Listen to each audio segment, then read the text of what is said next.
president announcing a 20-point plan today with Bibi Netanyahu as he arrived at the White House just a couple of hours ago. The question is, will it lead to a ceasefire in that region? That's what all parties involved want to know. The Israeli prime minister in Washington for these critical talks. You remember they targeted Qatar in Doha not too long ago, where they believed Hamas leadership was hiding out and meeting. And so Israel sent missiles into that country targeting those leaders. We understand today that Netanyahu made a call to the prime minister of Qatar, apologizing for that strike and trying to move this process forward.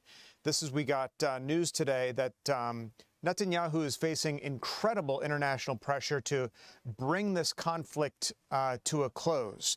President Trump speaking not too long ago, we listened as the president spoke in the wake of their Oval Office meeting. So this is a big day, a beautiful day, potentially one of the great days ever in civilization. Things that have been going on for hundreds of years and thousands of years. At least we're at a minimum very, very close, and I think we're beyond very close. And I want to thank Bibi for really getting in there and doing a job. We've worked well together, as we have with many other countries, both of us, with many other countries, which is the only way this whole situation gets solved. And I'm not just talking about Gaza. Gaza is one thing, but we're talking about much beyond Gaza. The whole deal, everything getting solved. It's called peace in the Middle East. So today is a historic day for peace, and Prime Minister Netanyahu and I have just concluded an important meeting on many vital issues, including Iran, trade, the expansion of the Abraham Accords, and most importantly, we discussed how to end the war in Gaza, but it's just a part of the bigger picture, which is peace in the Middle East, and let's call it eternal peace in the Middle East. So this is far more than anybody expected, but the level of support that I've had from the nations in the Middle East and surrounding Israel and neighbors of Israel has been incredible, incredible. Every single one of them. This afternoon, after extensive consultation with our friends and partners throughout the region, I'm formally releasing our principles for peace, which people have really liked, I must say. And these are done not just routinely done, these are done with total consideration and working with the nations that we're talking about. All of these nations have made contributions to those suggestions.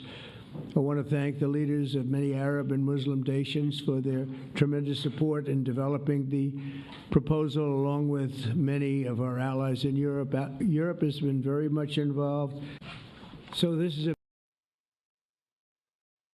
All right, that was President Trump speaking from the East Room of the White House not too long ago, followed by comments from the Israeli Prime Minister Benjamin Netanyahu on the road to what many hope will be a peace in that region after years of war, after the October attack that devastated Israel on the part of Hamas.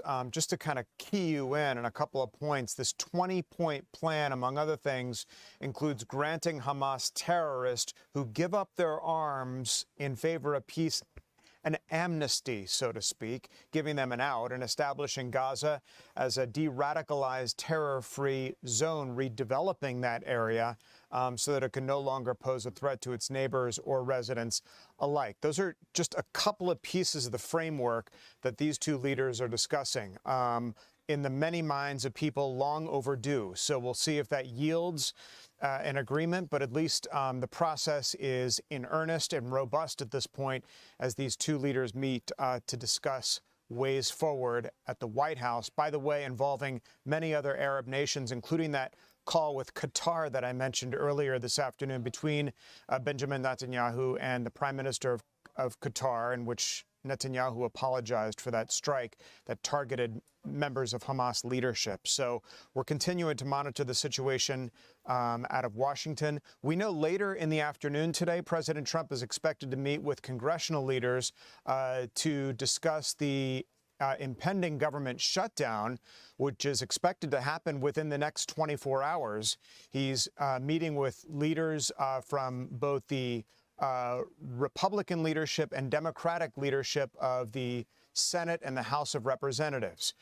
We might get a little bit from that as it happens in the Oval Office coming up here in the next 15 or so minutes. And of course, if we do, we will bring that to you because a government shutdown affects everyone across the board.